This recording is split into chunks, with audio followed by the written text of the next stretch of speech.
প্রচন্ড চাপ, প্রচন্ড রাত্রে ঘুমাতে পারে না।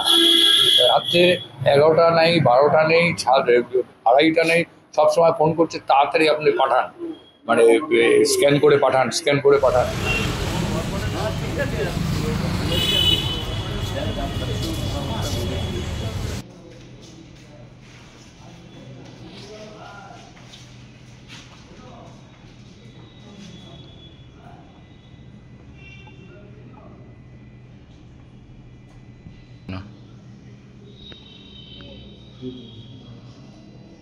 ঘটনাটা সকাল থেকে ওনারা এসআইয়ের কাজ করছিলেন 19 নম্বর ওয়ার্ডে, কন্যগর 19 নম্বর ওয়ার্ডে।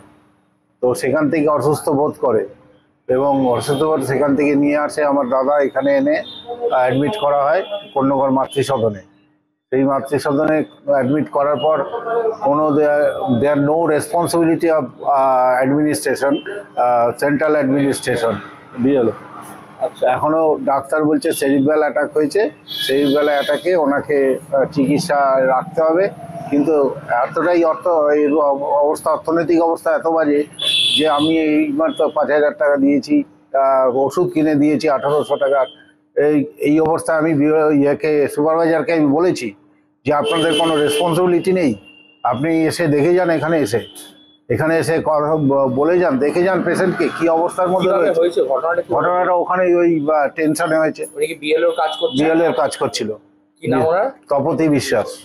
আচ্ছা, 19 নম্বর ওয়ার্ডে, 19 ওয়ার্ডে বিএলও, কন্যগর 19 নম্বর ওয়ার্ডের।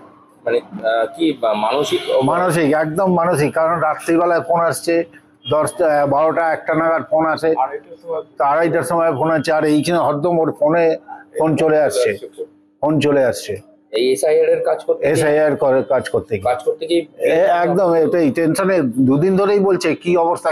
এবং আজকে ইভিনিং সকালবেলায় যখন বলছে তখনও কিন্তু বলেছে যে কি টেনশন হচ্ছে বুঝতে পারছি না, শরীর খুব খারাপ লাগছে আজকে সকালে পর্যন্ত। এসআইআর কাজের চাপ থেকে কি প্রচন্ড চাপ, প্রচন্ড রাত্রে ঘুমাতে পারে না। রাত্রে 11টা নেই, 12টা নেই, 2:30টা নেই, সবসময় ফোন করছে তাড়াতাড়ি আপনি পাঠান, মানে স্ক্যান করে পাঠান, স্ক্যান করে পাঠান। কালকে রাত্রে 2:30টায় 8খানা করে তারপরে একটুখানি ঘুমিয়ে আবার 5:10টার সময় উঠে আবার আরম্ভ করেছে এই স্ক্যান করা। এইভাবে ওকে অত্যাচার করে এই অবস্থাটাই খারাপ করে দিচ্ছে। মানে মূলত এসআইআর কাজের চাপের জন্য ওনার এই অবস্থা। 100%। কে হন উনি আপনার? আমার ওয়াইফ। কি নাম ওনার? তপতি বিশ্বাস। উনি কি করেন? অঙ্গনারী কাজ করেন, অঙ্গনারী কর্মী। আচ্ছা, তার সঙ্গে তিনি এসআইআর কাজ ওনাকে দিয়েছে। কত বয়স? বয়স 60। আপনার নাম? আমার নাম প্রবীর কুমার বিশ্বাস। প্রবীর কুমার বিশ্বাস, তপতি বিশ্বাস। হ্যাঁ। এখন তিনি কি অবস্থায় আছেন? এখন ওই অবস্থা নিয়ে কথা বলতে পারছে না, আমার দিকে তাকিয়ে রয়েছে, এই সাইডে বসতে পারছে না। আমি তো ইলেকশন কমিশনের থেকে কেউ বা সুপারভাইজারকে বলেছিলাম, সুপারভাইজার 5 মিনিট এসে আমি দেখছি বলে তাড়াতাড়ি চলে গেল। আচ্ছা, কোনো ব্যবস্থা বা আর্থিক কিচ্ছু করেনি, কিচ্ছু না।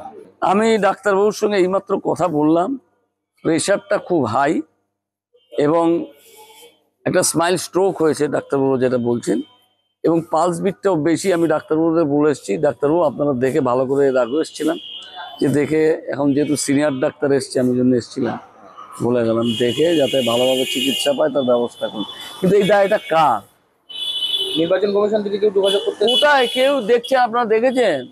ওনার সুপারভাইজারকে খবর দিয়েছিল, সুপারভাইজার একবার এসে সকালবেলা এসে চলে গেছে। তাহলে তারপর তাদের একটা স্টাফ, তাদের নির্বাচন কমিশনের কাজ করতে গিয়ে একটা মানুষ অসুস্থ হয়ে যেতে সে টাকা পাবে, তারাও তো গরিব মানুষ, ওর হাজবেন্ডেরও চাকরি নেই, ওই এইটুকু টাকা দিয়ে তাদের সংসার চলে, একটা মেয়ে আছে, এরাই চলবে কি করে? আমি ওনার ট্রিটিং ফিজিশিয়ান, এখন কনসিয়াস আছেন। আর যেটা ওনার প্রভিশনাল ডায়াগনোসিস, এখন যেটা প্রাথমিকভাবে আমরা বুঝতে পারলাম, ওনার সুগার আর ব্লাড প্রেশার কন্ট্রোলে ছিল না। High blood sugar, high blood pressure থাকার জন্য এবং কোনো ধারাবাহিক নিয়মিত চিকিৎসা ওনার হচ্ছিল না, সেই জন্যে সেরিব্রাল স্ট্রোক হয়েছে, যেটা ইনফাক্ট আমরা বলি। সিটি স্ক্যান প্রাথমিকভাবে দেখে সেটাই বোঝা যাচ্ছে। যা দরকার ওনার প্রেশার আর সুগার কন্ট্রোল করার জন্যে আর সাপোর্টিভ ট্রিটমেন্ট আমরা করছি, আর ফার্দার যেগুলো দরকার আরও কনফার্মেশনের জন্য সেইগুলো করাচ্ছি।